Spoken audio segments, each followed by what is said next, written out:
In this video, I'll guide you through how to book a meeting room in Google Calendar. By the end, you'll know exactly how to set up a booking page so people can reserve a room with you quickly and consistently without all the back and forth messages.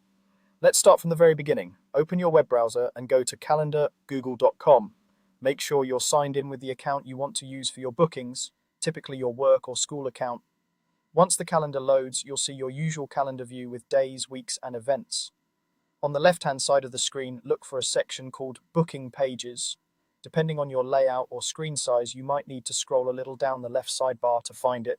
This is the area where Google Calendar lets you create shareable booking links so others can reserve time with you or in a meeting room. Next, in that Booking Pages section, look for a small plus icon. This is usually right beside the heading or near any existing booking pages you might already have. Click on the plus icon to start creating a new booking page. Think of this as setting up the template that people will use to book the meeting room. A setup window or page will open where you can customize your booking. First, add a clear title. For example, you might name it something like Team Meeting Room Booking or Conference Room Reservations. Choose a title that makes it obvious what this booking page is for, especially if you'll have more than one. Then set the duration for each booking. This is how long each meeting will last by default, such as 30 minutes, 45 minutes, or an hour. Pick a time slot that matches how the room is typically used, but remember that you can always adjust it later if needed. Next, select your availability. Here you decide on the days of the week and the hours when people are allowed to book this room with you. For example, you might allow bookings only during business hours, like from 9 a.m. to 5 p.m.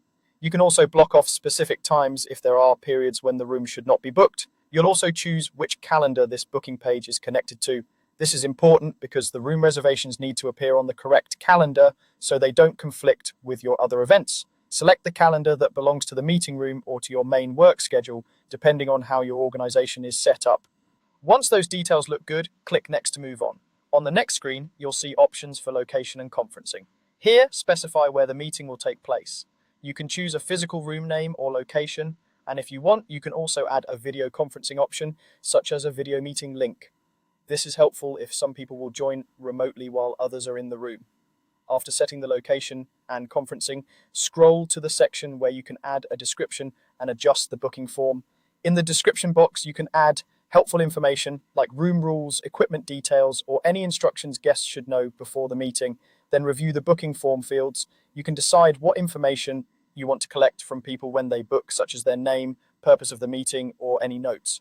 Take a moment to make sure everything looks correct. The title, time slots, availability, location, and form fields. When you're happy with your setup, click Save. Google Calendar will create your booking page, and you'll get a link you can share with your team or organization.